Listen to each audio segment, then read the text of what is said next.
பாளையங்கோட்டை சாராள் டக்கர் கல்லூரியில் பாரதிய இலக்கிய மன்ற நிறைவு விழா. பாளையங்கோட்டை சாராள் டக்கர் தன்னாட்சி கல்லூரியில் பாரதிய இலக்கிய மன்ற நிறைவு விழா கல்லூரி தாளாளர் நீதிபதி சிவானந்த ஜோதி, கல்லூரி பொறுப்பு முதல்வர் பெலிசியா கிளாடிஸ் சத்யதேவி ஆலோசனையின்படி நடைபெற்றது. கல்லூரி தமிழ்துறை தலைவர் மற்றும் கலைப்புல முதன்மையர் முனைவர் ச. தேவநேசம் மேபல் வாழ்த்துரை வழங்கினார்கள்.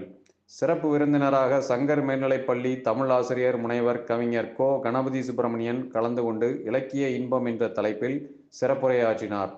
BA 2ஆம் ஆண்டு மாணவி ஸ்ரீமதி கவிதை வாசித்தார். இலக்கிய மன்ற செயலாளர் BA 3ஆம் ஆண்டு மாணவி சங்கீதா, உதவி செயலாளர் BA 3ஆம் ஆண்டு மாணவி பெனிஷா, இந்த ஆண்டின் சிறந்த மாணவி MA 1ஆம் ஆண்டு டெபிஷா ஆகியோர் கௌரவிக்கப்பட்டனர். பேச்சு, கட்டுரை, கவிதை, பாடல் ஆகிய போட்டிகளில் வெற்றி பெற்றவர்களுக்கு பரிசுகள் வழங்கப்பட்டது. நிறைவாக பாரதிய இலக்கிய மன்ற ஒருங்கிணைப்பாளர் ஜே. சூசன் எழில்மலர் நன்றி கூறினார். விழாவிற்கான ஏற்பாடுகளை தமிழ்துறை பேராசிரியர்கள், மாணவிகள், அலுவலர்கள் சிறப்பாக செய்திருந்தனர்.